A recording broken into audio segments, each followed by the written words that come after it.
Merci beaucoup pour un moment comme celui-ci. Je salue tout le corps du Christ et les bien-aimés de l'Église La Vallée de Beraka. Vraiment, que le Seigneur vous bénisse et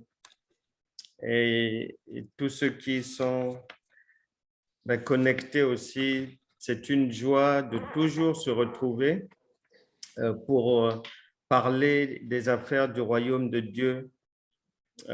C'est un royaume merveilleux dans lequel nous sommes désormais et on espère que d'autres vont nous rejoindre dans ce royaume du Père aujourd'hui, à savoir que dans ce royaume, notre Père a toujours pour idée de nous faire du bien et je pense qu'aujourd'hui encore, nous sommes là tous réunis pour bénéficier encore des grâces de Dieu.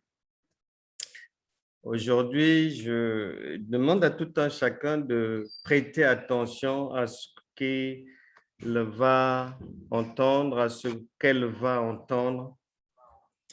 Prêtez vraiment attention parce que lorsqu'on enseigne, lorsqu'il y a la prédication, lorsque Jésus, lorsque son esprit, que ce soit à Bethléem, à Nazareth, à Libreville ou à Paris, lorsque son esprit s'exprime, rien que ceux qui comprennent ce que le Saint-Esprit dit, rien qu'en comprenant, on trouve la solution à son problème. Et donc, l'objectif de Dieu est toujours de nous faire du bien. Et aujourd'hui, il va aussi nous faire du bien. Nous tous ici sur cette terre, ce qui nous intéresse d'abord dans notre vie de tous les jours, c'est de trouver des solutions à nos problèmes. Nous avons tous les mêmes problèmes. Que l'on habite en Afrique, en Europe, en Amérique, en Océanie, où que ce soit, la Bible déclare que ce qui a été hier, c'est ce qui est aujourd'hui et c'est ce qui sera demain. Comme nous rencontrons les mêmes problèmes, il faut que chacun ne puisse jamais oublier que la situation dans laquelle il se trouve maintenant, ce qu'il est en train de vivre actuellement, il y a une autre personne, plusieurs autres personnes dans la même ville qui passent par les mêmes difficultés. Dans le même pays, plusieurs personnes passent par les mêmes difficultés. Sur le même continent, des millions de gens ont les mêmes problèmes. Et dans les autres continents, les gens ont les mêmes problèmes que chacun de nous. Les gens font les mêmes rêves que chacun de nous, les mêmes cauchemars, les mêmes difficultés. Donc, l'objectif de Dieu aujourd'hui, c'est d'aller à l'essentiel, c'est-à-dire à la solution à ton problème. C'est ce qui intéresse Dieu, de sortir de ton problème. Et c'est ce que le Saint-Esprit va faire aujourd'hui. C'est pour ça que je te prie de m'écouter attentivement. Mon message est intitulé « Comment identifier et briser une malédiction ». Comment identifier et briser une malédiction. C'est le titre de mon message. Comment identifier et briser une malédiction. Pour être pragmatique, pratique, notre Dieu est un Dieu des actes. Notre Dieu est un Dieu des évidences. Nous allons aller dans un cas pratique. Dans le témoignage que je vais relater, chacun se retrouvera dans ce témoignage. Il va y avoir obligatoirement un élément de ce témoignage qui correspond à ta vie. Ouvre bien tes oreilles, prête attention à ce qui se dit. Et le Seigneur, au moment où tu vas comprendre, au moment où tu vas saisir, tu vas avoir la révélation de ce que tu ne comprenais pas, tu vas avoir la guérison, tu vas avoir la délivrance, tu vas avoir la solution à ton problème. Les objectifs de mon message sont clairs pour ta vie. C'est qu'à travers ce message, à travers ce témoignage et tout ce que nous allons faire aujourd'hui, Dieu vise les objectifs suivants. Le Saint-Esprit voudrait que tu sois enseigné. La Bible déclare qu'il faut que si tu as, que tu ajoutes à ce que tu as. Que cet enseignement te permette, si tu as déjà une connaissance, d'augmenter ta connaissance.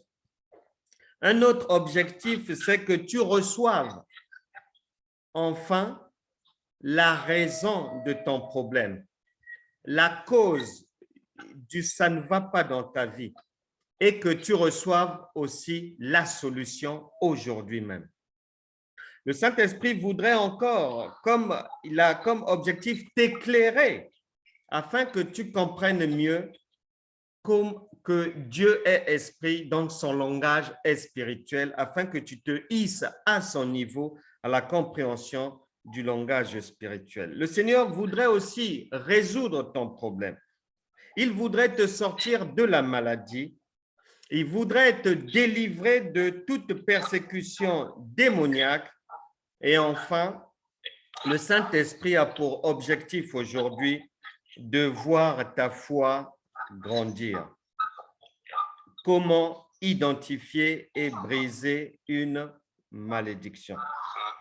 Actes des Apôtres, chapitre 10, verset 38, il est écrit que Jésus de Nazareth, qui est toujours vivant, il va jusqu'à ce jour de lieu en lieu pour faire du bien,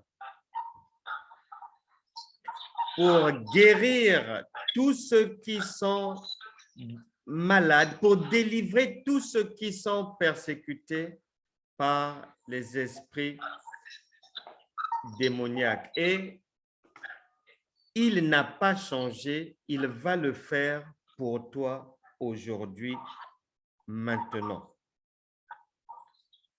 Le témoignage suivant est un témoignage vivant d'une personne que je ne connais pas, qui un jour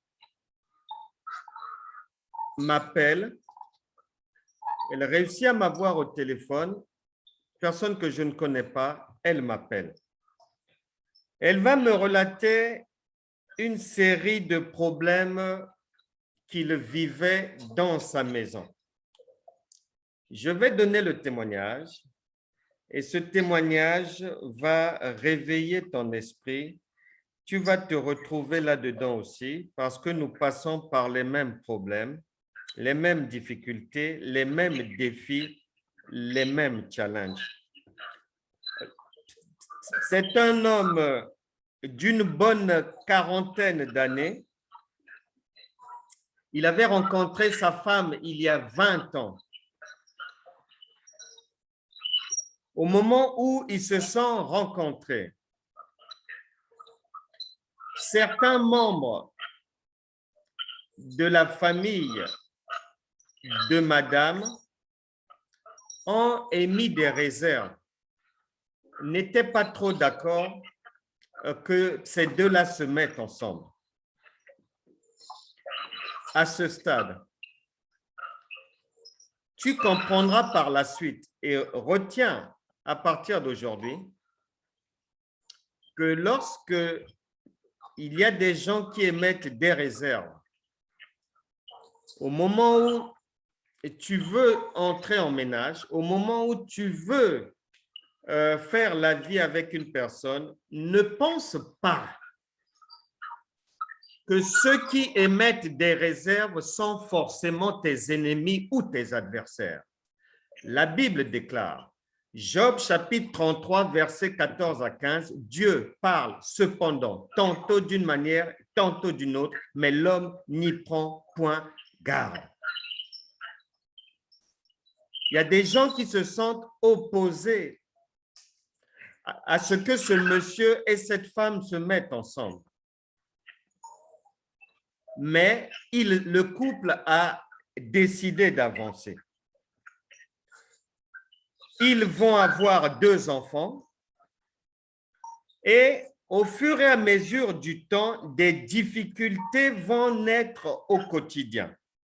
Disputes, incompréhension, rébellion de la femme, insoumission, beaucoup de problèmes. À un moment donné,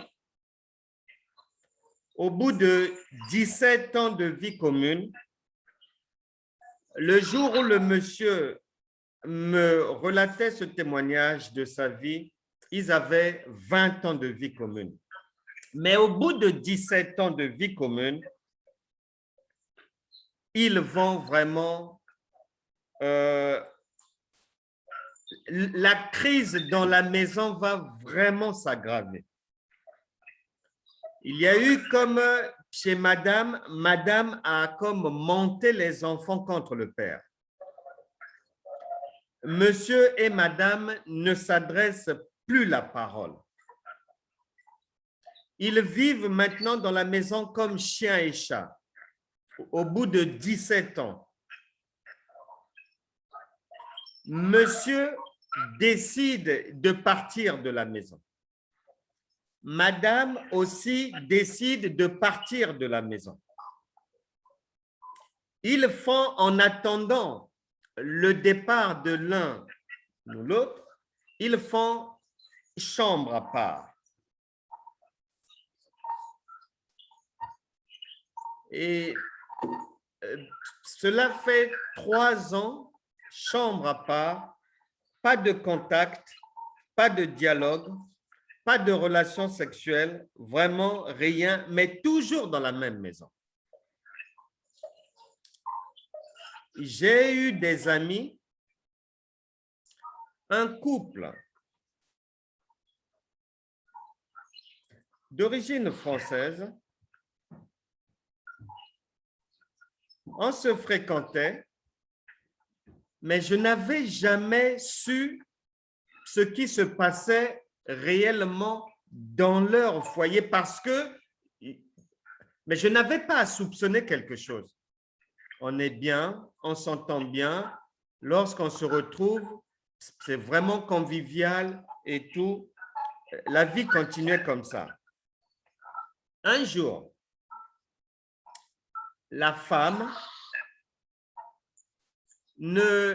n'ayant pas le courage, en tant que serviteur de Dieu, de me dire certaines choses directement, elle m'a écrit un courrier.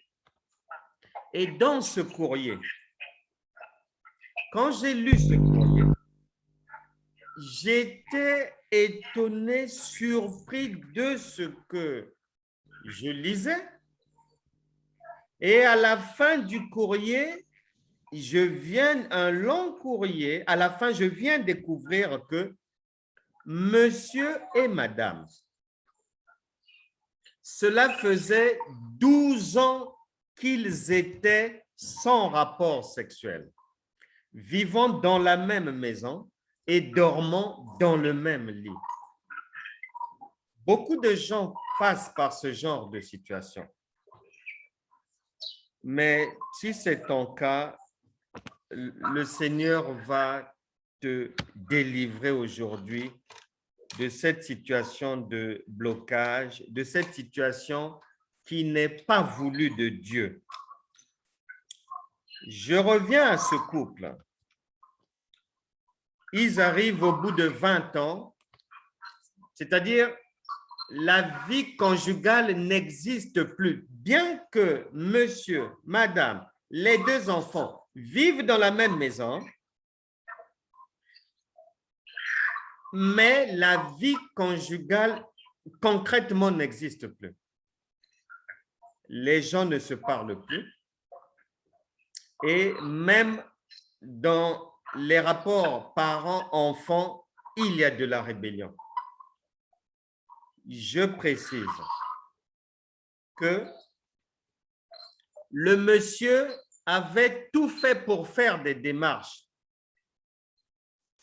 pour qu'il y ait le mariage, mais il y a toujours eu un blocage quelque part, ou c'est madame qui n'est pas prête, ou du côté de la famille, on dit, on n'est pas encore prêt, relancez-nous dans quelque temps. Bref, le temps est passé, au bout de 20 ans, ils ne se sont jamais mariés, aucune dot donnée, jamais mariés à la mairie, jamais mariés à l'église, mais 20 ans de vie commune et 2 enfants. Un couple déchiré, un couple qui a déjà décidé de se séparer définitivement.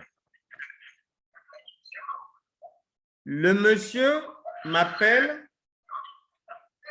parce qu'il va venir faire un songe.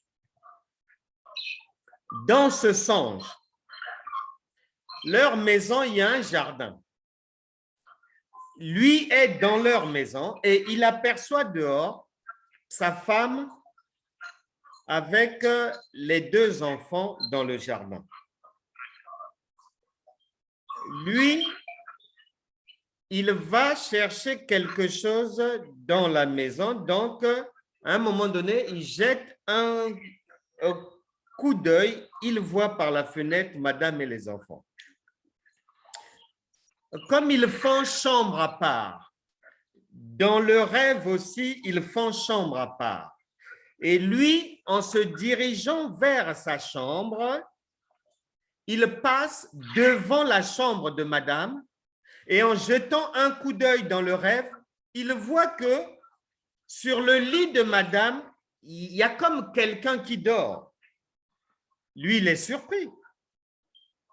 Il est dans le rêve, il marche dans le couloir, la porte de madame est ouverte, il aperçoit, c'est comme si sa femme est dans la couette. Il se dit, c'est pas possible, elle est dehors.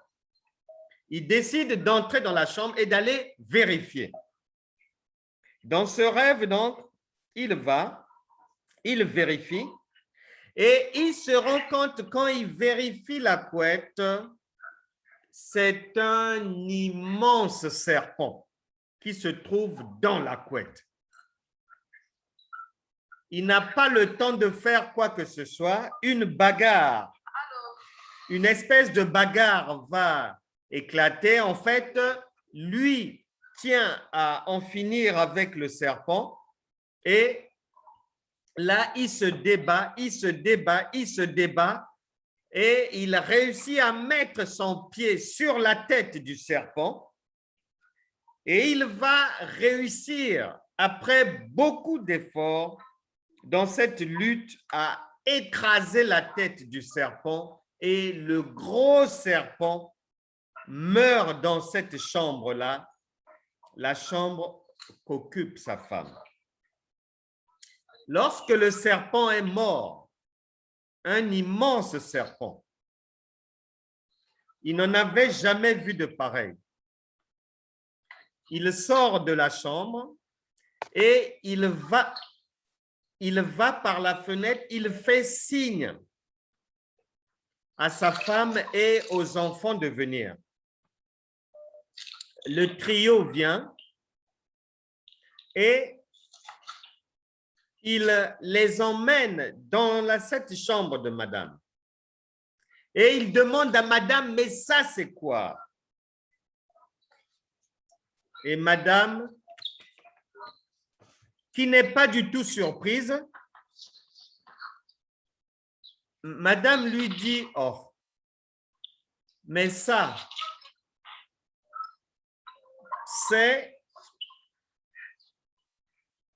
Madame lui parle en parabole. Madame lui dit, ça, c'est comment identifier et briser une malédiction. Lorsqu'il entend ça,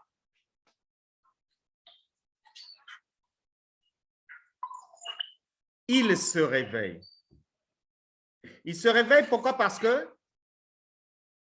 il va se souvenir que ce que sa femme a dit, ça lui rappelle quelque chose. Ça lui rappelle quelque chose. Et il va mettre 2 mois en train de réfléchir. Ce que ma femme a dit dans le rêve, disons que c'est la solution, ce n'est rien, ça me rappelle quelque chose.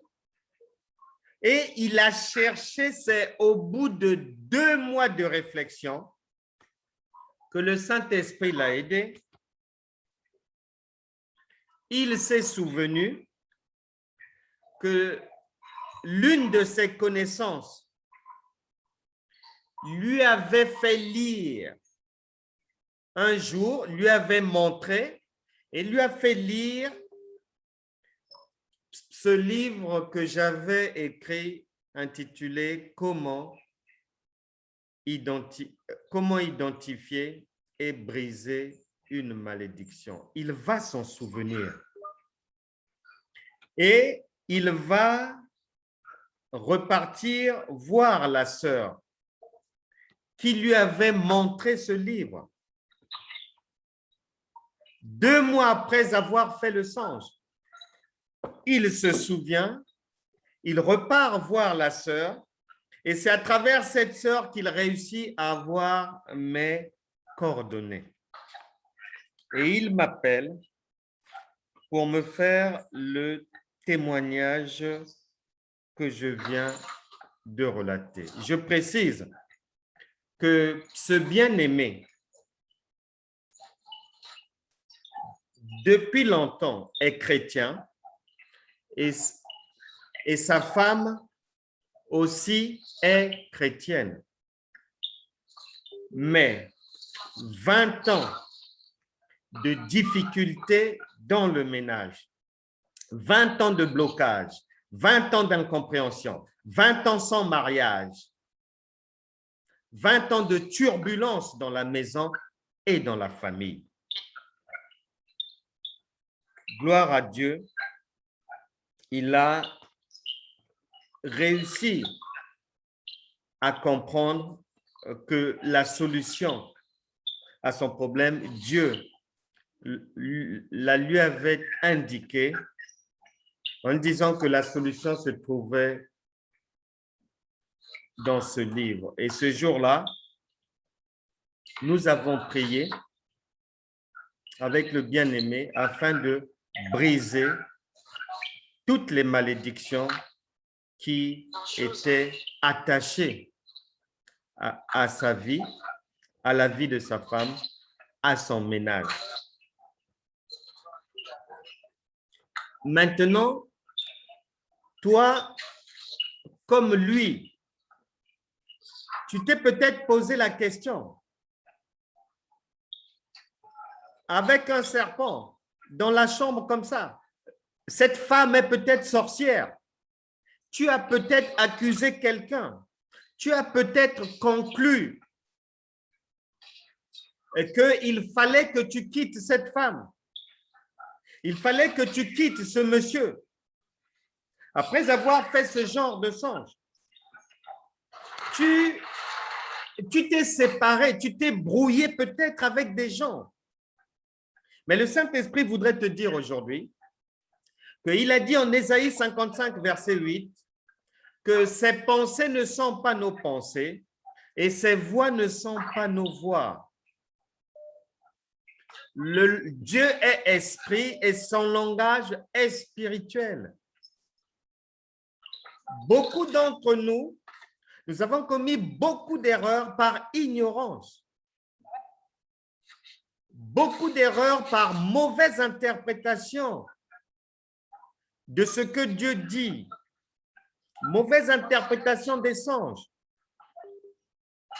Et j'ai dit à ce bien-aimé, et je te le dis maintenant, qu'à la question de savoir, est-ce qu'il faut que je me débarrasse d'une telle épouse? Est-ce que je dois briser mon mariage? Puisqu'il n'y a même plus vie commune en réalité entre monsieur et madame. Mais à la vérité, écoute-moi bien, Dieu a le pouvoir. Ce n'est pas parce qu'il y a le mal que cela veut dire que Dieu n'est pas là, que cela veut dire que Dieu est en dehors de ta vie, que cela veut dire que Dieu ne te voit pas. Non. Dieu a le pouvoir, le Saint-Esprit a le pouvoir de venir rentrer dans le mal et de changer les choses. La Bible déclare que les projets se forment dans le cœur de l'homme, mais ce sont les desseins de l'Éternel qui s'accomplissent. Dieu est bel et bien présent dans ce couple. Ce couple qui, peut-être comme toi, connaît des problèmes qui sont spirituels.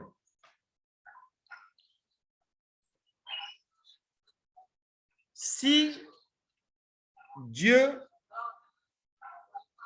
n'avait pas voulu de cette relation, même si elle a mal commencé, la Bible déclare Dieu est capable de ressusciter les morts. Dieu est capable de donner forme à quelque chose qui n'a plus de forme. Tu avais cru que tu devais quitter la personne. Tu as cru que comme les gens se sont opposés, donc ce n'est pas bon. Non, il t'a peut-être manqué un peu de sagesse. Soit, ou encore un peu de patience, ou encore une manière de faire. Et surtout, il t'a manqué le secours de Dieu. Il t'a manqué une connaissance spirituelle pour enlever les blocages, pour que la vie puisse aller de l'avant. Car si Dieu aurait voulu la séparation de ce couple, il ne leur aurait pas permis de se retrouver encore dans la même maison 20 ans après. Plus de 3 ans que l'un et l'autre ont décidé de partir, mais ils ne sont pas partis parce que le Saint-Esprit était dans cette maison. Et Dieu va faire quoi? Pour leur venir en aide, vu que dans cette situation, peut-être, le monsieur est plus avancé spirituellement que la femme, le monsieur a un cœur plus disposé à écouter la parole de Dieu, eh bien, Dieu va donner la solution aux problèmes dans leur maison par le mari. Il ne donne pas le songe à la femme, mais il a donné le songe au mari. Et le mari, qui est le chef de la famille, a réussi à éliminer l'homme fort de la famille, à éliminer l'obstacle, à vaincre le serpent, celui qui était spirituellement à l'origine des disputes, des querelles, de la séparation des chambres. les pouvoirs diaboliques qui ne sont pas visibles à l'œil nu, mais qui agissent dans les maisons, dans les corps, dans les familles des gens. Le Seigneur a donné la clé au monsieur et il te la donne aussi.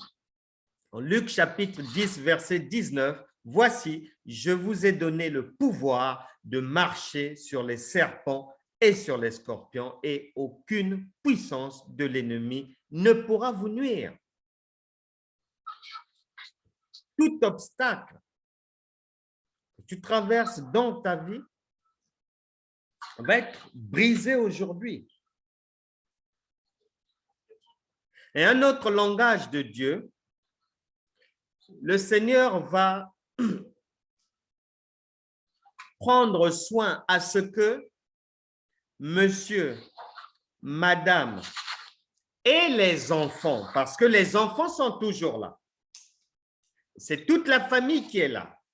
Le Seigneur va prendre soin durant 20 ans à ce que cette équipe-là ne se disloque pas. Que les enfants non plus n'aillent ailleurs, non, tout le monde est là. Parce que Dieu avait un plan pour leur vie. Dieu avait un plan pour ce foyer comme pour ton foyer. Dieu avait un plan de restauration qui était prévu comme pour ta vie. J'ignore le problème par lequel tu passes. Je ne sais pas si tu es harcelé par les pouvoirs diaboliques de la sorcellerie. Je ne sais pas si tu es bloqué au niveau du mariage. Je ne sais pas si tu es dans un célibat qui n'a plus de nom, tellement qu'il a été chronique. Je ne sais pas si c'est la maladie qui te retient, qui t'enlève le goût de vivre, qui t'enlève le sourire, qui t'enlève la joie. Est-ce que ce sont les enfants? Est-ce que tu n'arrives pas à avoir des enfants? Quel est ton problème? Le Seigneur veut te sortir de tout emprisonnement spirituel aujourd'hui. Nous allons prier. La Bible déclare que si quelqu'un confesse ses péchés, le Seigneur est fidèle et juste pour lui pardonner tous ses péchés et pour le purifier par son sang de toute iniquité. Tu as peut-être accusé Dieu. Tu as peut-être perdu espoir. Et tu es passé par des situations difficiles. Tu ne comprenais pas. Tu ne comprenais pas pourquoi ces choses-là t'arrivaient. Tu ne comprenais pas pourquoi tu as bien commencé avec l'autre. Et après 6 mois, ce sont des disputes. Tu ne comprenais pas. Tu ne comprenais pas que peut-être que tes problèmes avaient pour origine le fait que vous n'étiez pas officiellement mariés. Peut-être que tu ignorais que cette situation ouvre la porte aux esprits méchants pour venir perturber ta vie. Peut-être que la voie par laquelle l'homme fort, les esprits méchants ont pu rentrer dans ta vie, dans ton foyer, c'est par les mauvaises paroles, peut-être. Par les mauvaises paroles, une mauvaise attitude. Et peut-être que tu reproduis ce que ta mère avait vécu. ce que ton père avait vécu. Peut-être que tu vis la vie de la personne dans la famille ou en dehors de la famille dont on t'a donné le nom que tu portes. Tu répètes peut-être sa destinée. Mais la Bible déclare qu'il y a un jour pour l'Éternel des armées. Et ce jour, c'est un jour de délivrance. Dans notre vie, nous sommes appelés à affronter des difficultés, des problèmes, mais le Saint-Esprit est là pour te sortir de toute difficulté.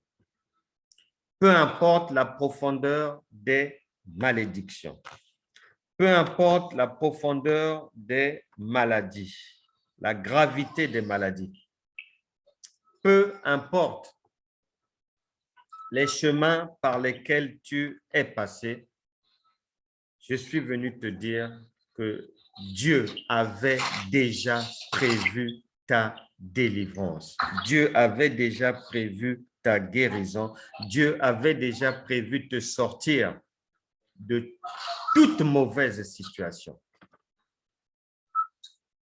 Imagine-toi un peu.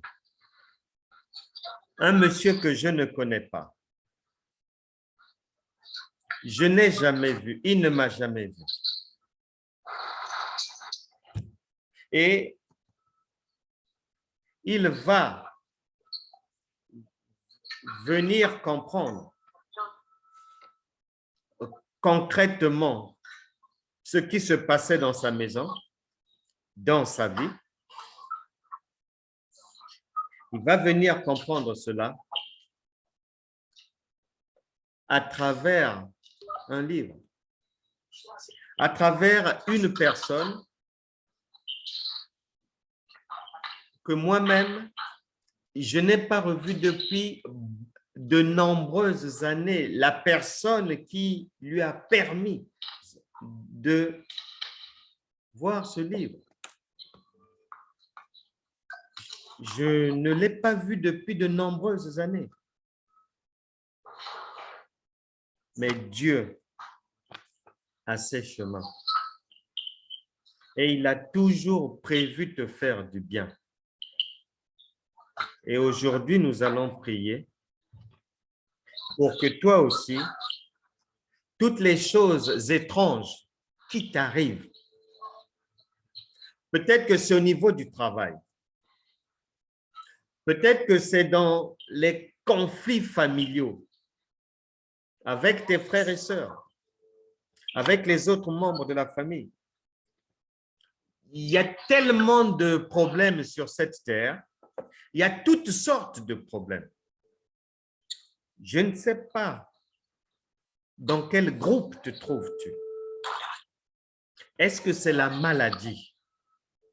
Est-ce que c'est une maladie inexpliquée? Ni par l'hôpital, ni par toi-même. Nous allons prier. Sois concentré parce que Jésus-Christ veut maintenant te faire du bien. Il est celui, lorsqu'il commence, il achève. Il a déjà commencé à te faire du bien. Il a déjà commencé à éclairer ton entendement. Il a déjà commencé à te guérir, à briser les chaînes de ta vie, à délier tes liens. Il va achever son œuvre maintenant. Nous allons prier. Il va achever son œuvre. Sois concentré. Je ne sais pas à quel niveau, quelle est la partie de ce témoignage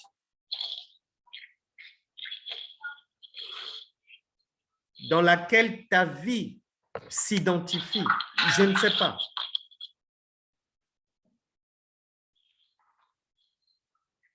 Je ne sais pas quelle est la partie de ce témoignage dans laquelle tes enfants sont identifiés.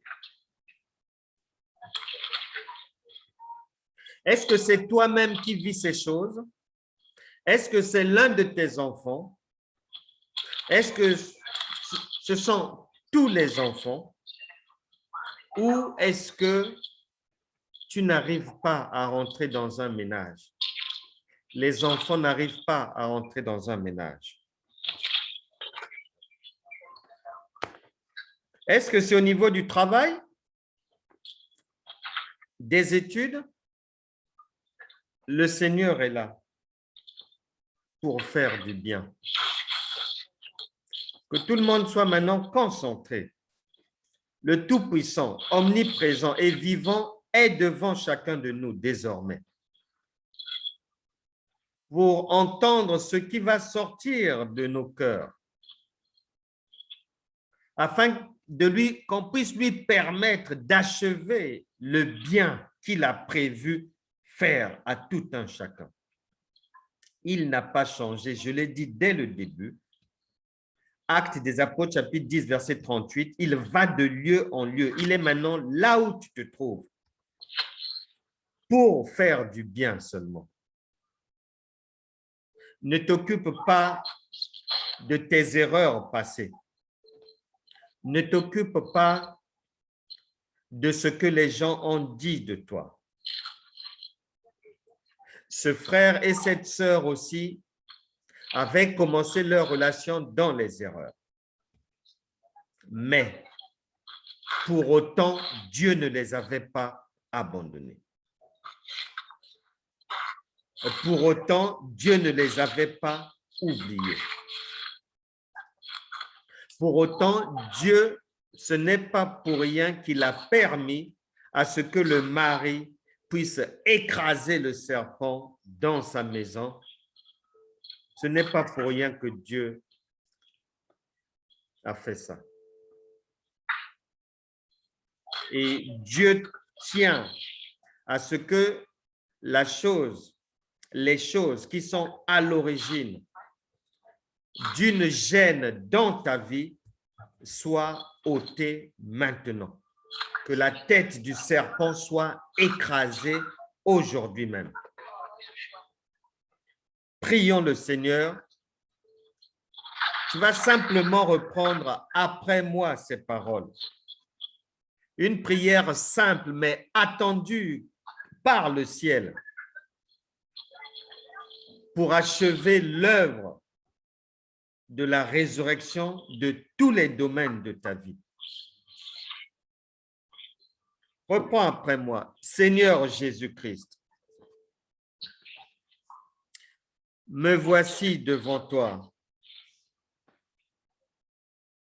avec tous mes péchés. Aie pitié de mes péchés. Pardonne-moi tout ce que j'ai fait de mauvais dans ma vie. Lave-moi avec ton sang. Merci Seigneur pour m'avoir lavé. Seigneur, merci pour avoir fait de moi aujourd'hui encore une véritable personne de la maison de Dieu. Merci Seigneur, car encore une fois, tu es venu pour me faire du bien. Merci pour ta bonté. Merci pour la révélation divine. Merci Seigneur pour la délivrance. Au nom de Jésus-Christ, conformément à la parole de Dieu en Luc chapitre 10, verset 19. J'écrase la tête de tout serpent assis sur ma vie au nom de Jésus. J'écrase la tête de tout serpent assis sur mes finances au nom de Jésus. J'écrase la tête de tout serpent assis sur ma vie familiale au nom de Jésus. Je taille en pièces tout homme fort, toute femme forte, transformée en serpent et chargée de rendre ma vie difficile au nom de Jésus. Je chasse tout homme fort de ma vie et de ma maison.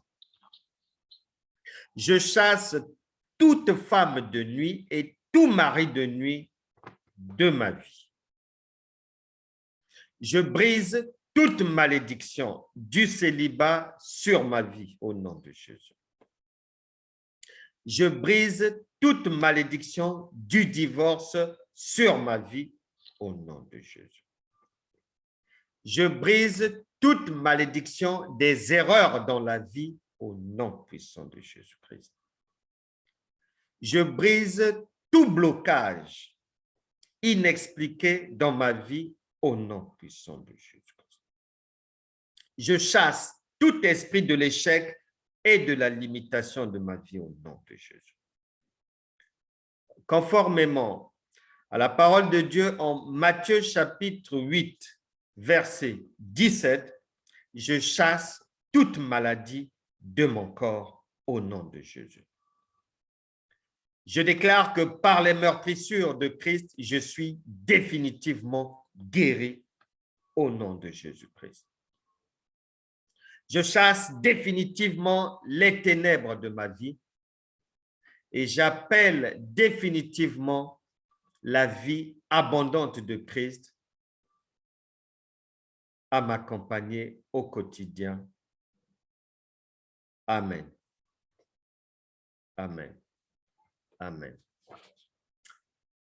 Voilà, que Dieu bénisse tout le monde. Le Seigneur va continuer à vous faire du bien. Vraiment que l'Église, la vallée de Beraka demeure bénie et que les gens viennent du nord, du sud, de l'est et de l'ouest du Gabon pour y trouver désormais la guérison, la délivrance, les enseignements qu'il faut, la paix du Seigneur et la prospérité, la vie abondante au nom de Jésus-Christ. Que tous ceux qui œuvrent dans cette Église soient bénis, qu'ils reçoivent les belles grâces de Dieu. Je chasse toute maladie, tout esprit diabolique, tout esprit contraire à l'esprit de Christ n'aura plus accès à la vallée de Beraka. Que Dieu vous bénisse tous. Bon dimanche. Au revoir.